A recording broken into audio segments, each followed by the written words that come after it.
They're probably counting down the days on a calendar. It's the final piece of the puzzle. It pulls everybody in. The New York Times, the PR firms. Brian Friedman must be having an absolute field day. Blake Lively was completely blindsided when Candace Owens revealed that her lawsuit had been bogus from the very beginning. Does this mean that Blake Lively's lawsuit basically lost all their evidence? She literally created a fake company just to issue subpoenas and grab power that she was never entitled to. Ali Caro has since wiped all her socials. Girlfriend, if you are watching and looking, it is too late. The sleuths are on it. They've pulled everything. There's Reddit feeds. You are donezo. Just come forward and say that you did bad crimes. A classic case of Hollywood narcissism disguised as a legal drama. Regarding this Blake Ryan Justin case, that things may have just transformed from civil to criminal. While the rest of us were enjoying chocolate eggs and dodging family squabbles over the last slice of cheesecake this past Easter weekend, Blake Lively was busy giving everyone a full-blown legal meltdown. And trust me, it got wild. On April 1st, 2025, Candace Owens delivered the most spectacular legal takedown of the year. No, it wasn't an April Fool's joke, it was a very real and deeply humiliating blow for Miss Plantation Wedding Lively. This is going to be wild. It's unbelievable. Let's begin with the fact that Blake's lawsuit against Justin Baldoni was built on, wait for it, absolutely nothing. No facts, no evidence, just ego and smoke. Candace didn't even ease into it. She came out swinging, calling it exactly what it was, a white-collar crime in heels. I want to say this could have all been avoided if they had listened to me when I told them, drop the lawsuits. Just drop. When you know you are doing nothing good, get out of doing the nothing good as soon as possible, especially when the whole world is watching and you've got mommy sleuths on the case. And honestly, totally accurate.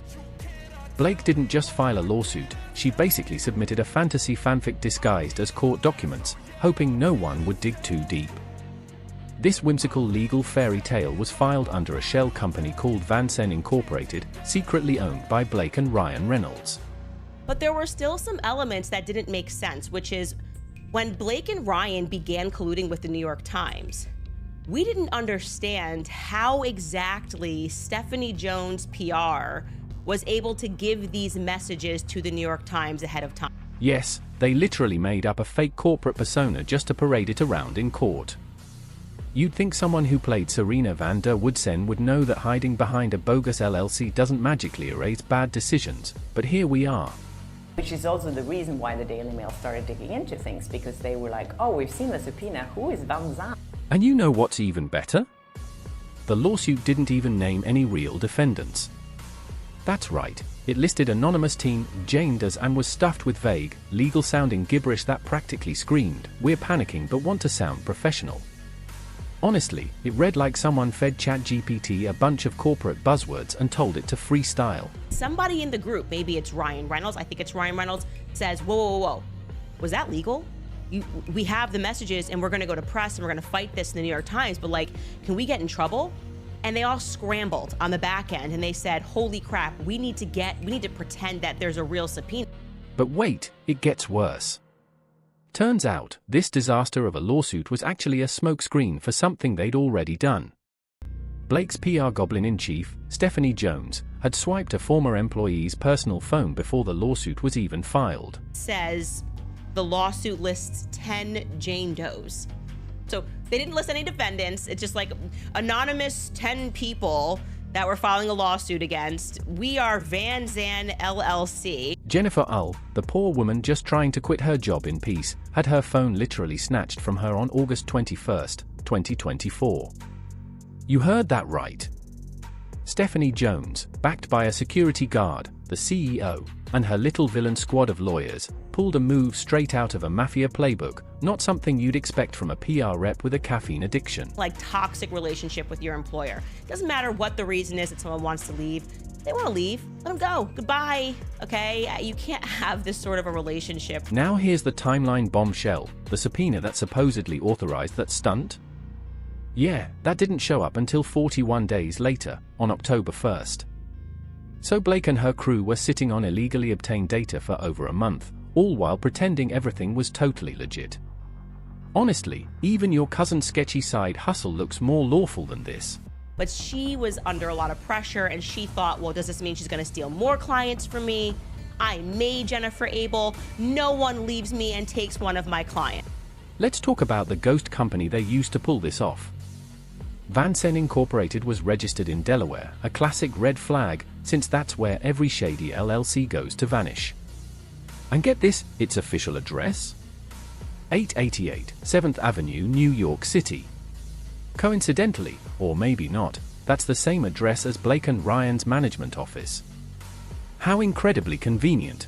Before she's about to leave, Steph Jones calls her in. She's got a lawyer. She's got this, the chief level. I think it was the CEO there. She's got security, and she's like, we need your phone because we have a subpoena that we're complying with. And now for the twist. This company had no actual business activity. None. Zilch. Except, of course, for receiving 2 random shipments to their Westchester mansion. What were they shipping? Classified documents? Some secret scandal evidence? Nope. Fabric and doors. I wish I were joking.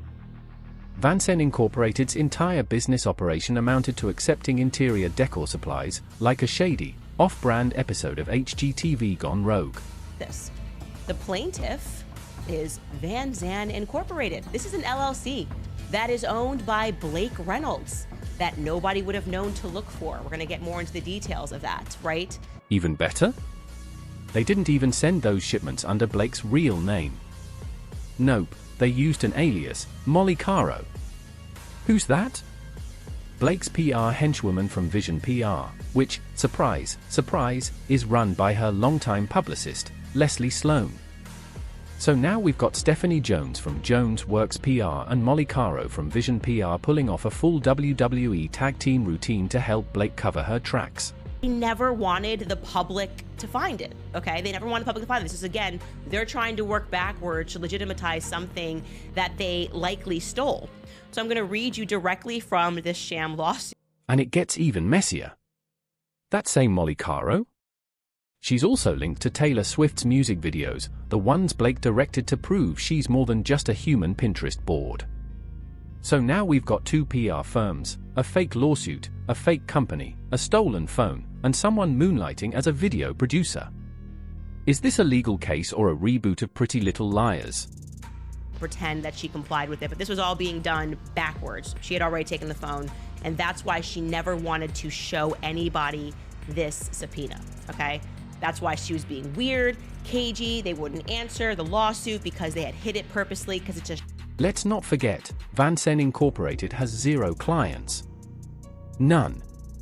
Its only known purpose seems to be laundering subpoenas and accepting shipments of hardwood flooring. We love a multitasking LLC.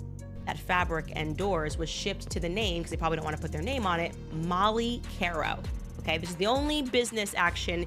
If you go through Van Zandt Incorporated documents, it shows you that this was shipped to Molly Caro on behalf. Now, what did Blake do once she got her hands on the phone? Did she return it? Or maybe, just maybe, refrain from leaking private texts to the press? Please. She took the phone, and her team, led by Stephanie Jones, told Jennifer A. they were complying with a subpoena. Except, oops, there was no subpoena. Not yet. They just lied. Boldly. Out loud.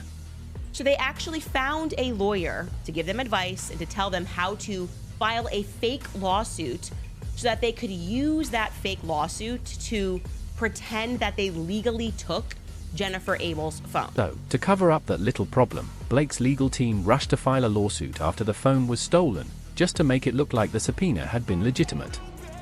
This isn't just sketchy, it might actually be criminal.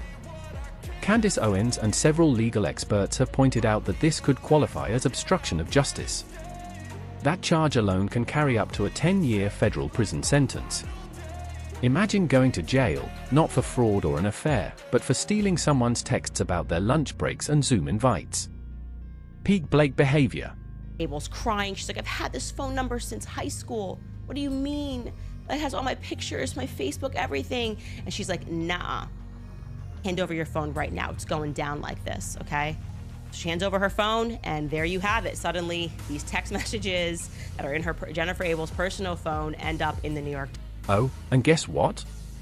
The subpoena that finally showed up wasn't signed by a judge, wasn't assigned to a court clerk, and didn't even notify anyone involved, not even Justin Baldoni, who was supposedly the main target. His name wasn't even mentioned. It was the most whisper-quiet, behind-the-curtain subpoena ever dropped. Blake tried to pass it off as standard legal procedure, but it had full back-alley sting operation energy. Reddit feed, you are donezo. Just come forward and say that you did bad. Brian Friedman, Baldoni's legal hammer of doom, called the whole stunt a flagrant abuse of process and a fictional lawsuit with no basis in fact or law.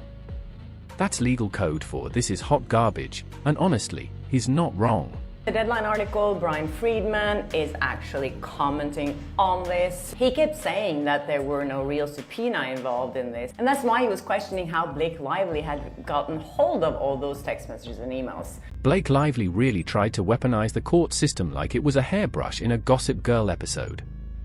She thought tossing some legal jargon on printer paper would somehow turn her PR tantrum into a legit lawsuit.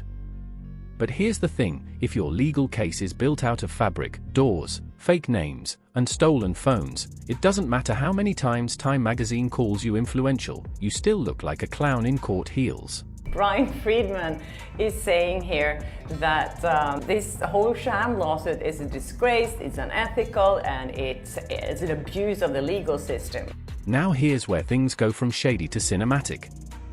We're talking full cover-ups, wiped receipts, and Ryan Reynolds panicking like Deadpool just got sued and couldn't regenerate. It's August 29, 2024, just 8 days after Stephanie Jones illegally snatched Jennifer Ull's phone. And what does our favorite Mint Mobile mascot do? He sends Leslie Sloan a message so awkward, so unnecessarily dramatic, it reads like a hostage negotiation script. Got Leslie Sloan PR, Vision PR, or her PR firm rather, Vision PR, colluding with Stephanie Jones PR, and they file this sham lawsuit because they're going, crap, we took this phone and we got these messages, but we have to make sure it's above board. Don't speak to anyone, stay silent, don't talk to press. Nobody asked, but thanks for typing out your guilt in 4K. Candace Owens called it exactly what it was, real-time alibi crafting. And she nailed it. It's like Ryan couldn't help narrating his own scandal with that signature wink. You know things are bad when your first instinct is to silence your entire PR team before a single headline even drops. Stephanie Jones complying with. What? There was no lawsuit. This went down in August, right? There was no lawsuit until December. What subpoena was she complying? But this wasn't just panic damage control, this was full-blown PR warfare. While Ryan was busy crafting his floopsier texts, Blake's influencer army was already spoon-feeding the stolen texts to New York Times journalist Megan Tuhey like it was a media brunch buffet. That's right, they took illegally obtained messages and started prepping a smear campaign before the ink on the fake subpoena was even dry. Hey, it's Les, and I'm like, that's weird. And then Ryan goes through these like great lengths to be like, let's not respond to PR at all or engage. These are the messages. These were sent on August 29th, all right? And of course, none of that made it into Blake's lawsuit. Why? Because even they knew it would look bad. Can't have the public realizing you hijacked the legal system to run a PR hit job, right? Better to leave it off the record and let the headlines do the heavy lifting. But guess what? The New York Times metadata exposed everything. The article was being prepped before the lawsuit was filed. Blake's legal case wasn't driving the narrative, her PR team was. Classic A-list hypocrisy, throw a tantrum, cry victim, plant a story, and scramble to make it all look legit. But karma doesn't care how symmetrical your cheekbones are. That magical subpoena Blake used to snatch private data? Yeah, it got quashed. This is an alibi, okay? They had already done something very bad and they were trying to work backwards in the event that their messages got subpoenaed. So that's August 29th. Let's now plug this in to the timeline so you realize like how caught Ryan and everybody is.